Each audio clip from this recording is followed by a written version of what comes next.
Hello knitters, Faylin from Strands Knitting Studio in San Clemente, California. And today I have sock class, I have luminaria class, and we have a baby sweater class and a tutorial, so stay tuned.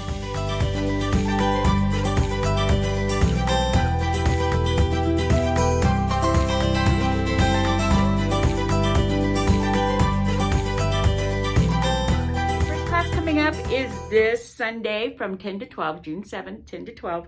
It's the sock class, learning to do sock. And I'm looking for my sock. What happened to my sock? There it is. So this is learn how to knit socks. And we do baby socks because in class, you'll actually get to this point and actually create the whole heel in the class, and that's the hard part. That's the construction part that people need to figure out. And there are many different heels, but this is just your traditional heel, flap heel, which is the easier one actually to sort of do sometimes. But anyway, so you're going to do this, and we're on a cashmere merino, which this is a sport weight, so when I'm not down on a fingering weight, and you're just buying with this one little skein, you get 3 socks, not 3 pairs. You get a pair plus 1, 3 socks out of this one skein. So that gives you like 3 times to do this. So in class, you'll do the one, and then what I highly suggest is very quickly you go home, the next day or so, and cast on for the next one. Work down to the heel, then cast on the other one, work down to the heel, and then you do the heel on this one, you do the heel on that one. So you just do heel, heel, so that you like repetition right away instead of, finishing this whole sock and then starting this one, and now you're back at the heel again, but it's days later and it's like you have to do it all from scratch again. So that's how I suggest you do this, and to learn, because I say this every time, but I'm going to say it again. When you finish class on Sunday, you're going to go, what was that? I have no idea what I just did. It's like your brain's going to be like blown. So you won't be able to tell if you're a sock knitter yet. And you won't until you get comfortable with the heel. And usually it's 3 or maybe 2 skeins of this. Get another color and you can do 3 more and just little ones. And it's okay if you don't have a baby. You're learning. And this is a very efficient way to learn it without having to buy sock yarn, being on really tiny needles, knitting up to the leg, and then finally getting to the heel and stuff. So it's just as this process is for learning. So if you buy 2 skeins of this to do 6 socks, that would be 3 pair, by the way. 2 skeins of this and just did it to learn, that's worth it. That's why you're doing it, okay? It doesn't matter if you don't have any babies. That's not the point of this. The point of this is to learn a technique. This is that process knitting I talked about a few weeks ago. You're learning a technique, so this is just learning something to knit. So the baby sock, being a baby sock, is really immaterial. It's just I'm learning to knit socks, and this is how I'm going to do it, okay? And if you've got a baby, then great.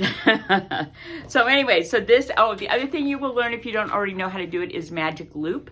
And that's just a way to do these little tiny circles, because this is a very tiny little circle, and very efficiently, and you're not using double points, which is what we had to do way back in the day, which you had 3 needles on here. It's crazy. Anyway, so we're going to learn magic loop. If you don't know how to do it, you're going to learn it, which means you need a size 4 needle on a 32-inch cable, 32 or 40, you need 30, 32 or 40-inch cable, whatever you end up having. And cable sizes are from the tip of the needle to the tip of the needle. It's not the actual size of the cable, okay? It's the actual size after you put your needles on. So so just know that. So if you've got interchangeable needles, don't just, you want the longest one in your kit, okay? If you have interchangeables, you want the longest one in your kit, you'll be fine. But don't measure the cable, because that's the wrong measurement, all right? So you need the longer cable and the size 4 needles, and a skein of the cashmere merino, and come just to we're exploring, we're learning. It's going to challenge you some. All good. It's all fun. It's just knitting. So anyways, so that's this Sunday from 10 to 12. Okay, the next class coming up is Luminaria, which is the mosaic shawl, which I did show you last week. So this is the mosaic shawl. And as you notice, we're doing a lot of mosaic. That was not planned. We just did a mosaic what did we just do? I forgot what we just did. What class did we just do? Oh, the Minonata. So we did that, and that's mosaic. This is mosaic, and I think I had something else that was mosaic, but it's pretty funny. So we're doing a little mosaic thing, which I did not plan, but just sort of happened, which is fine, because I love mosaic. I think it's one of the most fun color work, and it's one of the easiest color works. So this is really, really fun. So anyways, this is Saturday, June 13th from 12 to 2. You will need one skein. We're using earth yarns. Where'd my other skein go? Okay, we're using earth yarns because they do the long striping. So if you'll notice how slow these colors change, see how those colors are changing and how long you stay in one color? That's the yarn doing that. And so it's very long striping. And so you'll need one color and one solid. And we have them all right here. We have lots and lots of choices, tons of choices. And so this would be one. That would be pretty. Here's another one. If you want it brighter. Yeah, that would be pretty. Okay, and then this one we start up at the top up here. The start of this thing is the hardest part, but you start right here and you move on. So you're going to get through quite a bit during the class, you know, so you really get it down. It's really a simple color work process. And as I said, it's fun, and it's just easier than, like, you're not Fair Isling, you're not doing intarsia, you're not doing any of those things. Mosaic really is the way to go so that you get the striping and the colors. So mosaic makes the vertical lines.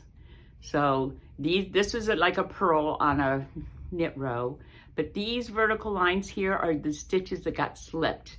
And that's how you do these vertical lines, is by slipping your stitches. Because then when you slip that stitch, you carried it up a row, you carried it up another row, you carried it up another row. So now that stitch is spanning 3 rows, and you get your vertical line. So it's really good. So Luminaria is Saturday, June 13th from 12 to 2. The other class this month is a baby sweater, yay.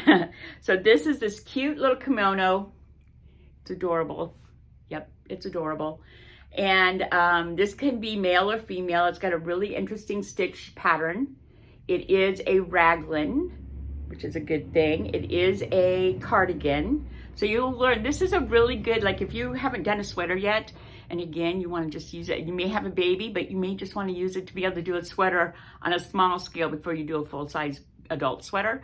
That's a thought too. Again, it's the process knitting, doing something to learn how to do it. And you just, okay, so here's a secret.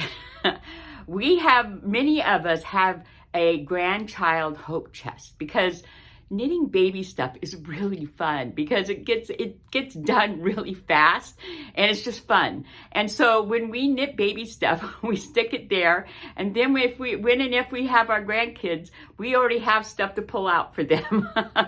So that's another way you could maybe justify doing a baby sweater that you don't have any babies around you to do. If just learning it isn't good enough for you, is you can start a baby grandchild hope chest. And literally, like, I've got tons of stuff, and we have several people who over the years have done that. And also, if your kids are in that time of life and they've got a lot of friends that are having babies, it's a good way to give gifts to friends, you know. So anyway, so this class is Saturday, June 20th from 12 to 2. And this is a free pattern, so we will have the pattern. This is a worsted weight yarn, and you're on a 6 and a 7. All right, so this yarn this is a very old sample. We don't have this yarn. The one Christine is doing is out of this yarn that we have the colors for, and we have that blue one too. And so this is, again, long striping, and it's striped sort of like this. Okay, except it's got more colors in it than that. Let me find the one that's actually this yarn. It stripes like, is that it? Yeah. So it stripes like this. Okay, and it's really cute. It's really, really cute. So you can either do this, and this is lovely, or you can, we also have these hand-dyed yarns. These are worsted. They're super washed, so they can be washed and dried. We have a lot of fabulous colors. This would look amazing in for that sweater. It would really be really pretty. It's really soft, super wash and dry, and all that kind of good stuff. So this is another option. It's a really good option because it's really soft yarn. This is a really good option for this sweater. And we have more colors in this. So anyway, so you would take this class. 1, if you've got babies, you want to knit a baby sweater. 2, if you haven't done a sweater yet, the raglan sweater, this raglan is this seam like a baseball t-shirt, you know, has a seam right here. That's a raglan. So you're doing this, and that's a typical, like we do it all the time. There's so many sweaters that are raglan, and the reason we do it a lot is it becomes where you don't have to sew things together. You don't have to make the sleeves separate and then sew them on or anything. And then it has the stitch pattern, and then it's a cardigan. So you're also figuring this part out here and how to do this and the buttons. You could also, if you wanted to, you could also do snaps instead of buttons, and just sew a pretty button on top of the snap. And that's another way to do these. So you will learn a lot doing this sweater, but again, it's a baby size sweater, just like the socks. So you'll get through everything faster than an adult sweater, and sort of get comfortable with it before you do an adult sweater. So it's a really good, I've never knitted a sweater for a sweater kind of idea. And again, even if you don't have babies at the moment to give it to, just keep it around. Somebody will have a baby somewhere that you could give it to. So this class is June 20th from 12 to 2. Again, it's a worsted weight yarn. So you're needing a worsted weight yarn, and we're going to be on a 6 and a 7. Okay, and following is an encore tutorial. I'm sort of bringing some of these I did way back when, and instead of just redoing them, it's like doing this. So this is all about yarn overs and what you do, like what happens to yarn overs depending on what stitches. So if you've got a knit stitch, a yarn over, and a knit stitch, what does that look like? What do you have to do? If you've got a knit stitch, yarn over, purl stitch, got to do something different. And so it's sort of understanding the yarn over, the whole yarn over thing. So that's a tutorial that's coming up next. So when you're doing lace we do yarn overs to get the holes and to get the look of lace, because lace is holes on purpose in a pattern, like in a design. And so to get them on purpose in the right places, here's what you do, and here are some of the other outside things that you got to think about while you're doing these things in the pattern. By the way, I cut my finger the other day. It looks really bad. I forgot I was going to do this, and then I was like started doing it. I'm like, oh, I don't want that showing.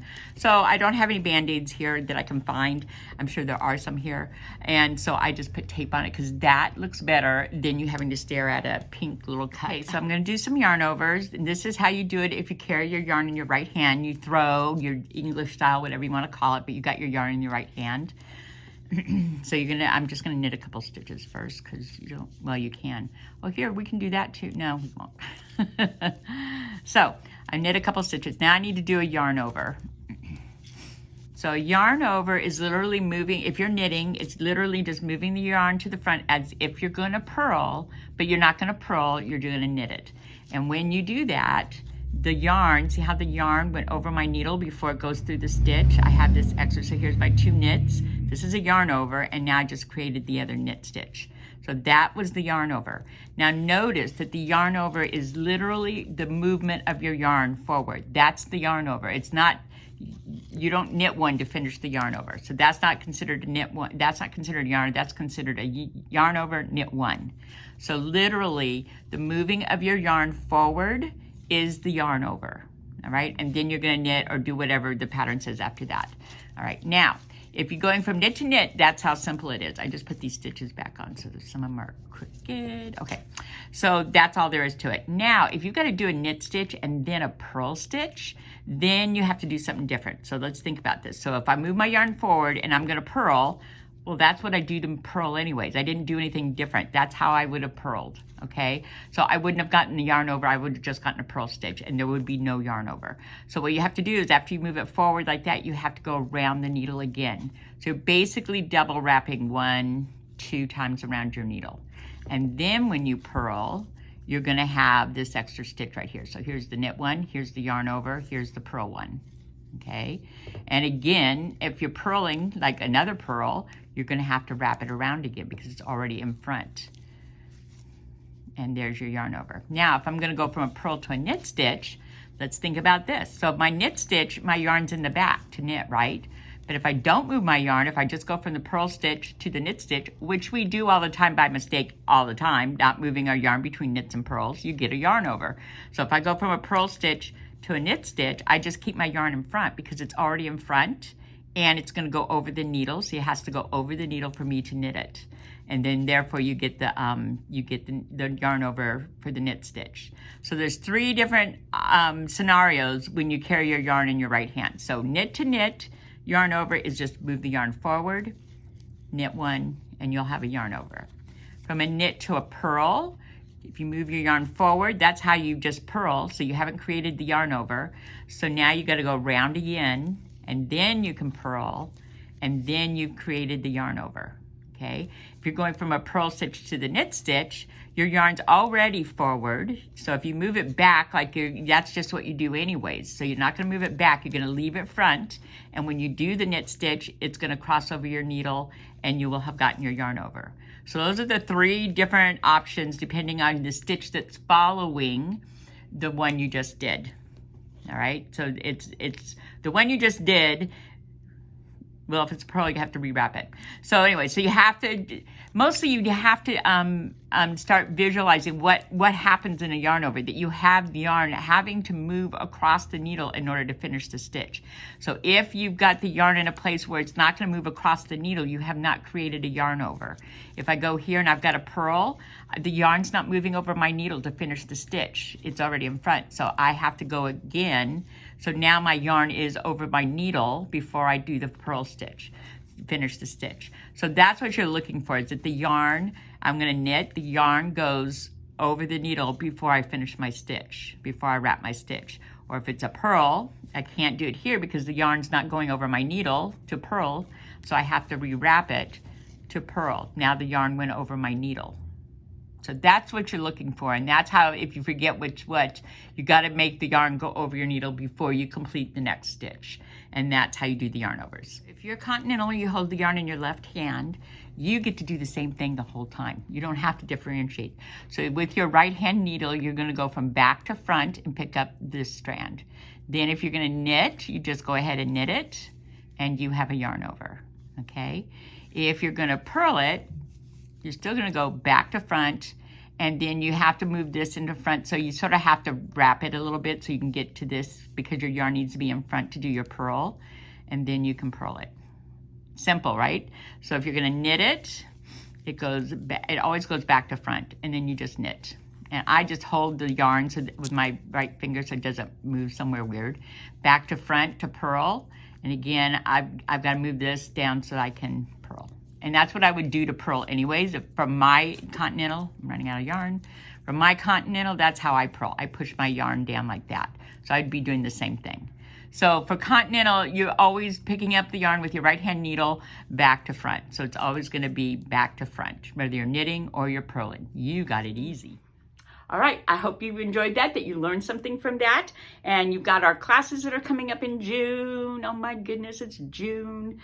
And I hope to see you in the studio real soon. Bye.